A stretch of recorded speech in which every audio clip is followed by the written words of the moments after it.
هلو هلو، انا بوسي طه. ازيكم عاملين ايه؟ يا رب تكونوا بخير. النهارده هنعمل مع بعض طريقة السمك الفيليه بطريقة سهلة جدا بسيطة، مش هتاخد في ايديكم وقت خالص. انسوا اي طريقة عملتوا بيها السمك الفيليه وجربوا الطريقة دي على ضمانتي، وبجد مش هتبطلوا تعملوها ابدا من حلاوتها. لو انتوا كمان مش بتحبوا السمك الفيليه، متأكدة برضو ان بعد الطريقة دي هتحبوه جدا، وهتعملوه على الأقل مرة كل أسبوع. السمك الفيليه ليه طعم مختلف عن أي سمك تاني، لأن أنا بعمله بطريقة سهلة ومميزة، وفي نفس الوقت ما بتاخدش وقت خالص. لو انتوا أول مرة تشوفوني ما تنسوش تعملوا الاشتراك للقناة وتفعلوا زر الجرس علشان خاطر يوصلكم كل وصفاتي. ويلا بينا نبدأ مع بعض الطريقة. في البداية معايا شوية حلوين من الكزبرة، فلفل أحمر، فلفل أسمر، فلفل حامي أخضر، كمان معايا 10 فصوص من الثوم، ومعايا دقة كده عبارة عن فلفل أسود وكمون وكزبرة، وخلطهم مع بعض بمعلقة كده صغيرة من الزيت. بنزل عليهم بعصير ليمونة، معلقة صغيرة من الخل، معلقة كبيرة من الزيت. بقلب كل المكونات دي مع بعضها واضربها في الكبة نص ضربة بالظبط. انا مش عايزاها تنعم، انا يدوب بس عايزاها كده تتخلط مع بعضها وتكون خشنة شوية. نزلت هنا معايا بمعلقة كبيرة من المايونيز. المايونيز هنا بيدي طراوة حلوة قوي للسمك وبينقل الطعم بتاعه في حتة تانية خالص. ونزلت عليهم بالتوابل، كانت عبارة عن رشة خفيفة من الفلفل الأسود، رشة خفيفة من الكمون، رشة خفيفة من الزعتر، وكمان ربع معلقة صغيرة من الملح، رشة خفيفة من الزعتر، رشة خفيفة من بهارات السمك. وبكده التتبيلة بتاعتي تكون جاهزة. معايا بقى السمك الفيليه اللي انا بستخدمه اسمه سمك قشر بياض، وده احلى انواع السمك ممكن تعملوه للسمك الفيليه، بيطلع معاكم خطير. بقطعه بقى بالشكل اللي انتوا شايفينه ده، بقطعه كده قطع صغيرة عشان خاطر يستوي معايا بكل سهولة. ده بيكون حجم القطعة. عشان اتأكد ان هو ما يكونش فيه اي زفارة بضيف عليه عصير ليمونتين، معلقة كبيرة من الخل، وشوية حلوين من الملح، ونقعهم شوية لمدة نص ساعة. بعد كده بغسله واصفيه كويس جدا، بيكون معايا بالشكل اللي انتوا شايفينه ده. بعد كده بضيف نص التتبيلة بتاعتي، بقلبهم كده كويس جدا مع بعض. لازم اغلف السمك بتاعي كويس جدا بالتتبيلة دي. بعد كده بدخله التلاجة لمدة ساعة على الأقل، علشان خاطر يشبع كده من التتبيلة، وكل السمك يكون متبل معايا كويس جدا. كل ما تقعدوا السمك في التتبيلة وقت أطول بيديكم نتيجة وطعم أفضل بكتير جدا. يلا بينا نعمل الكفر. اول حاجة معايا كوبايتين من الدقيق، عليهم 5 معالق كبار من النشا.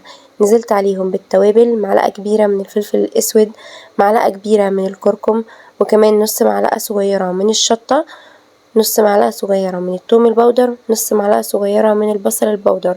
هضيف عليهم بيضتين حجم متوسط بالشكل اللي انتوا شايفينه ده. وبعد كده ضفت نص كوباية من المية. بقلب بقى كل الخليط ده كده مع بعضه لحد ما اوصل للقوام المظبوط بتاعي. القوام بيكون شكل قوام الكيكة كده بالظبط، قوام مش خفيف ولا تقيل قوي، بيكون قوام كده متوسط. واضيف المية بتاعتي بالتدريج، مية عادية جدا مش سخنة ولا مية ساقعة. بضيفها بالتدريج كده لحد ما اوصل للقوام المظبوط. هو ده القوام المظبوط للخليط بتاعنا، وكده بيكون اول كفر جاهز معانا. تاني كفر بضيف اي نوع فيجيتار انتوا بتفضلوه ويكون حار، وكمان بضيف عليه اي نوع فيجيتار يكون كريسبي، يعني يكون فيه قطع بسيطة كده علشان خاطر يديني الطبقة اللي انتوا شفتوها في اول الفيديو. وبقلبهم كده مع بعض، وكده بيكونوا جاهزين معايا. كمان بضيف بقى كل كمية السمك اللي معايا للخلطة اللي احنا عملناها، بقلبهم كويس جدا كده مع بعض بالشكل اللي انتوا شايفينه ده. عايزة الكفر كده كله يكون متغرق بالخلطة اللي احنا عملناها. عايزة اقول لكم بجد ان ريحة الخلطة دي خطيرة من قبل ما اقلي السمك ولا اعمل اي حاجة. وبكده نكون خلصنا اول خطوة. تاني خطوة بقى بضيف كده السمك بتاعي في الدقيق والنشا بالشكل اللي انتوا شايفينه ده، اغرقه كده كويس جدا. مش عايزة يكون الطبقة بتاعته باينة، لأ أنا عايزة أغرقه كده كويس جدا بالدقيق والنشا، وبعد كده بنفضه من أي زوايد في الدقيق والنشا. بعد كده بضيفه بقى للكفر بتاع الفيجيتار والكريسبي. بكرر بقى الخطوة دي زي ما انتوا شايفين كده، بفضل ان انا اقلبه كده لمدة 15 مرة، اكنكم بتعملوا بروستد بالظبط بالشكل اللي انتوا شايفينه ده، علشان خاطر اوصل للكفر بتاع البروست ويكون مقرمش من بره وشكله خطير. ممكن تستغنوا عن الحركة دي بان انتوا تضيفوه في علبة تكون مقفولة، وتكرروا نفس الحركة دي وهتطلع معاكم برضو نفس النتيجة. ده لو انتوا مستعجلين، بس انا بحب اعمله على ايزي كده، بيكون النتيجة افضل بكتير. شايفين بقى الشكل ده؟ هو ده الشكل المخرفش اللي احنا عايزينه علشان خاطر البانيه يطلع معانا ممتاز. على طول بقى بعد ما بطلع القطع اللي انا عملتها بنزل بيها كده على طول في الزيت. ما ينفعش ابدا ان انتوا تسيبوها بره علشان خاطر الطبقه بتاعتها كده ما تنزلش ميه او تتجلد معاكم، فمش هتطلع معاكم نفس الخرشفه دي بعد ما تقلوها.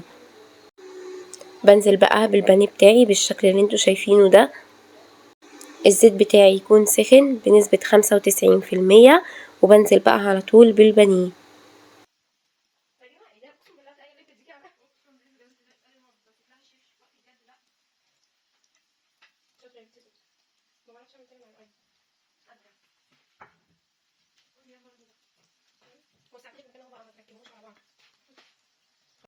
لو وصلتوا معايا في الفيديو لحد هنا ما تنسوش تقولولي رأيكم، وما تنسوش تعملوا لي اشتراك للقناة وتفعلوا زر الجرس علشان خاطر يوصلكم كل وصفاتي، وما تنسوش اللايكات والكومنتات عشان اعرف ان وصفاتي بتعجبكم.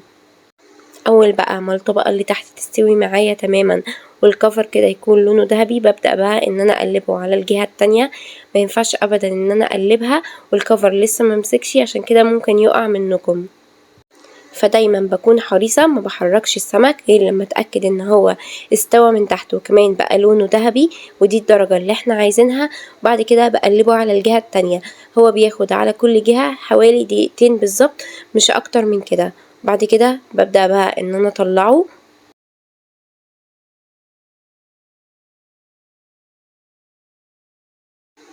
شايفين بقى لونه خطير ازاي؟ وبجد مقرمش لونه ذهبي كده وخطير. بطلعه بقى على مناديل مطبخ بالشكل اللي انتوا شايفينه ده، علشان خاطر لو شارب اي زيت معانا اتأكد ان هو ما يكونش فيه اي زيت. والحركة دي لازم تعملوها عشان السمك بتاعكم ما يكونش فيه اي زيت ويطلع معاكم كده مقرمش وخطير، علشان خاطر ما يطريش منكم السمك. بقدمه بقى بالشكل اللي انتوا شايفينه ده. ضفت شوية كده من الكزبرة والبقدونس. بدأت ان انا ارص البانيه بتاعي بالطريقة اللي انتوا شايفينها دي. عايزة اقول لكم بجد مفيش واحدة طرية معايا، كلهم كده كريسبي ولونهم كده ذهبي وخطير. متأكدة ان انتوا لو جربتوه بالطريقة دي مش هتبطلوا تعملوه ابدا من حلاوته. انا قدمته كده كسندوتش كده بانيه سمك بالشكل اللي انتوا شايفينه ده. ضفت عليه كمان شوية حلوين كده من الخضرة، وكمان ضفت عليه معلقتين كده من الطحينة، وانا بحب جدا السندوتش ده. وكمان قدمته مع شوية حلوين كده من الرز. انتوا قولولي بتحبوا تاكلوه بأني طريقة، بتحبوا تاكلوه سندوتشات كده ولا بتحبوا تاكلوه مع رز والبطاطس؟ كمان بالتتبيلة اللي كانت باقية عملت صينية البطاطس دي وكان طعمها خطير. لو عجبكم الفيديو ما تنسوش تعملوا لي اشتراك للقناة وتفعلوا زر الجرس علشان خاطر يوصلكم كل وصفاتي. وما تنسوش دايما ان معبوسي طه دايما حلاوتها في تتبيلتها. وانتظروني ان شاء الله في فيديو جديد ووصفة جديدة.